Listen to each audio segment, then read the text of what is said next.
Yeah.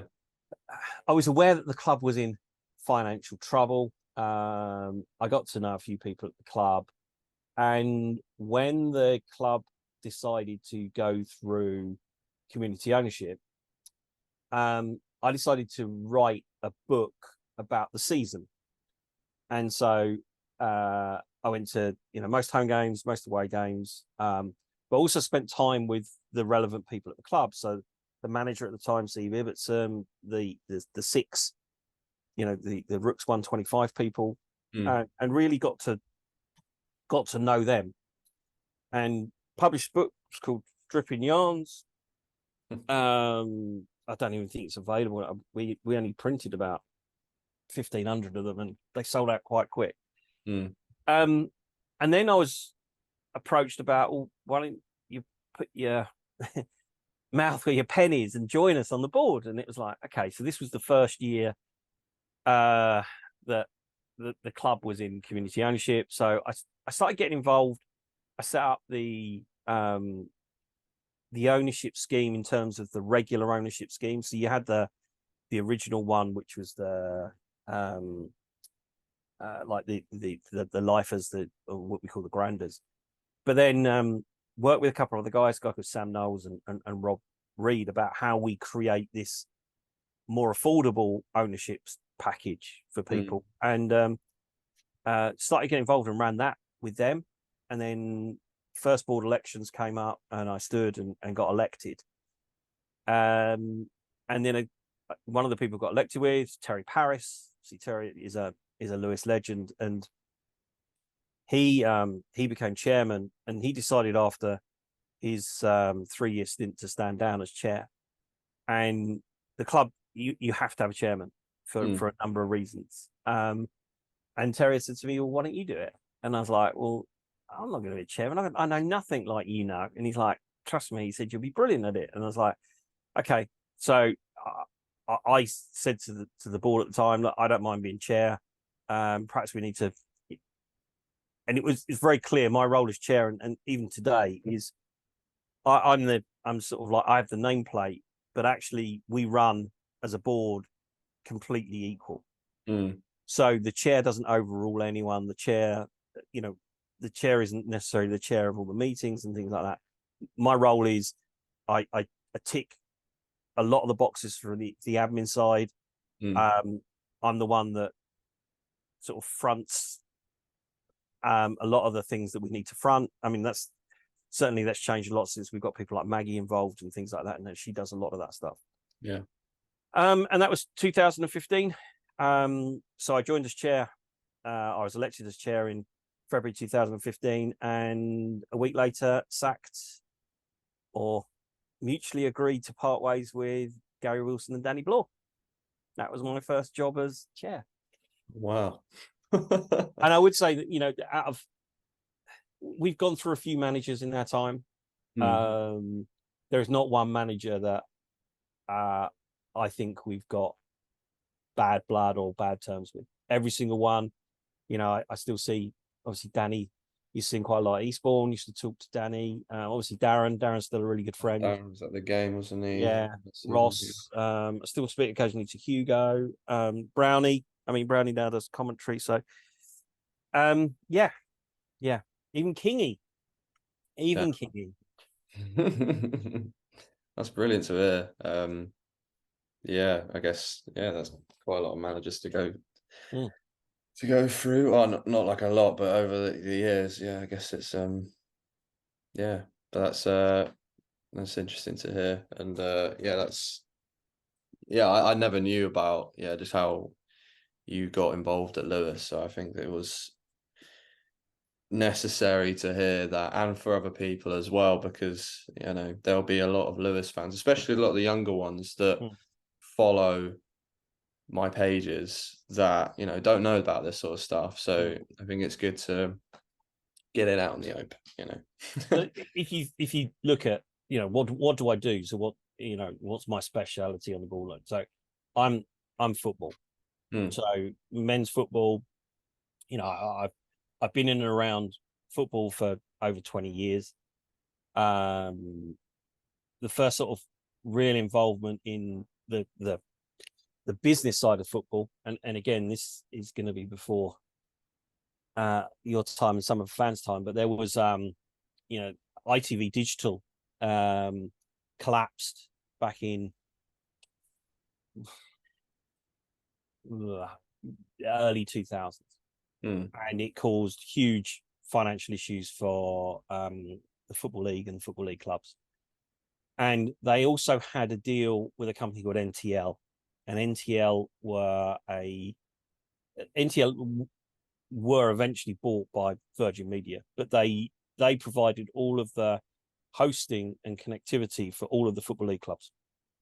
It was a similar deal on paper to ITV Digital, and someone I knew put me in touch with someone at the Football League to start talking about whether there was an option to look for a plan B for them for that. And at the time I was working for a telecommunications company. So I got involved, and that sort of then spread a little bit, and I started looking at commercial deals for them and doing a bit of consultancy for them. So I had a decent background in football. I worked very closely with Richard Masters when he was at the Football League. He's now obviously Premier League CEO.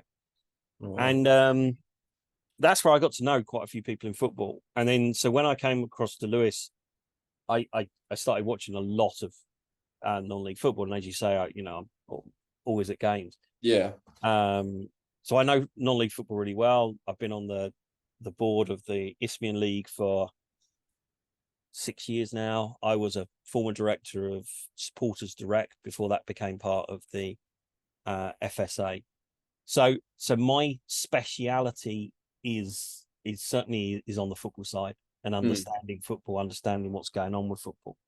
My work outside of football is very much involved in digital technology, and so consequently things like our internal infrastructure, IT infrastructure. I do a lot of work in running that and maintaining that, websites, and I've done quite a bit as well on sort of ticketing, and specifically from sort of trying to avoid counterfeiting and things like that. So my core work on a day-to-day business for the club is football related. So that's why you'll see me at most games. You'll see me out and about all the time as well. Brilliant. Oh yeah, it's good to hear that, and some good overview as well. That leads me on to my next question, which is still related to your role as chairman, because you will be in these meetings. But what are the board meetings like, and how have they changed over the years? I'm quite interested to hear your response to this. Yeah. So when I first joined the board meetings were on a Monday afternoon, and they could go on for hours and hours and hours, and they were at the club. They were effectively in the what is now the main office up right at the top of the Rookie. And they were really funny. So the guys that were on the board at the time, people like Patrick Marber and Ben Ward, really, really funny guys. So you'd often get sidetracked, and you'd often get, waylaid by mad ideas for projects and things like that. There tended to be quite a few Harveys drunk at those meetings. And then over the time, the board's changed, but they were always relatively informal. There was always board notes were kept, and someone would be responsible for running the meeting, but they were pretty informal, I would say. And we moved to sort of like meeting every couple of weeks, then every month, as the club sort of grew and become a little bit more professional. We didn't need to meet so often. And then obviously COVID happens, and you move everything online, and that's quite difficult, because you have to build relationships with people sometimes without actually meeting them. And actually prior, I've always had to travel a lot for work, so I'd got used to joining board meetings remotely for a long time. Certainly remember joining board meetings from Australia and New Zealand, at 𝐒𝐞𝐜𝐿 and America. And I've always got used to it, and it's about prep. So even today, our board meetings today are very structured. And there is we have a rotating chair, there's full minutes, there's an action log,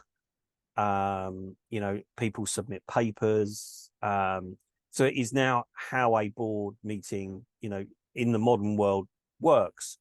People join remotely. In fact, actually the last board meeting that we had, which was not Monday but the Monday before, was in person.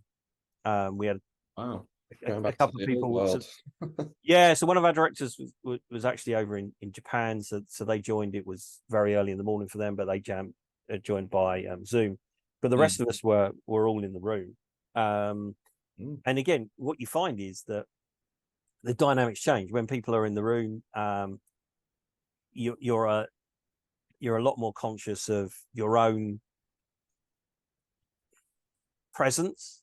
And I think there's more constructive conversations happen in the room than necessarily on online. But board meetings, they've changed. They're still, you still have a laugh. You get to know the people around you. I've worked with every single director the club has ever had. So I know that there's been some challenging characters. There's been some characters who contribute very little. There's some characters that I think are fantastic and have really added value to the club. But that's the same in a working life, that you just get used to these things. So yeah, quite interesting.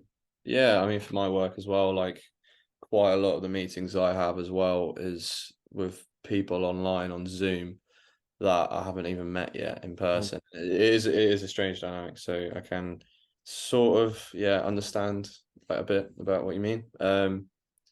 Also, a little question popped into my mind about these like mad projects that you'd have when the board meeting started, when you're out in the top office with a bit of Harvey's. Can you remember any by any chance? Popcorn. We were going to sell popcorn. We were going to sell popcorn way before like Wembley and places like that sold popcorn, to an extent that one of the directors bought a popcorn maker machine that sat in the corner of the Rook Inn for a number of years. And the idea was that we were going to cook a load of popcorn, and then we were going to employ somebody to walk around the ground with bags of popcorn and sell them. And did that not happen? No, it never ever happened. So the machine just stood there in the corner of the room. Yeah. Like kind of saying, we might have popcorn one day, but there was popcorn. There was the idea of having a children's mascot, a big rook. We even tried to source a rook costume. And whether we had an item on one agenda as whether we would compromise because we could find a crow but not a rook. There's another one that was really funny, was that and again, I'm not going to mention who the director was, but he somehow found out that there was a brewery called the Wild Beer Company, and they just started up, and they were selling off some of their old stock. So he drove down to wherever it was in Hampshire, and he bought something like 800 bottles of this beer called 𝐒𝐞𝐜𝐿, and it was a pink peppercorn spiced IPA. I think we sold like 5 bottles of it. 𝐒𝐞𝐜𝐿. That's brilliant. That is a fantastic name. Wow. But there are other stories, that are mad stories that aren't mad anymore. The beach huts was an April Fool's joke. Was it? Yeah, April Fool's joke about putting beach huts as exec boxes, and then when we actually thought about it and costed it out, it was like, that could work. There was the Mumford & Sons 5-a-side tournament, which we still think may have broken the attendance record. I think we had over, we had well over 2,500 in for that day. Bizarre ideas often are the ones that actually that differentiates us. So we'd never try and sort of walk away from that entrepreneurial spirit.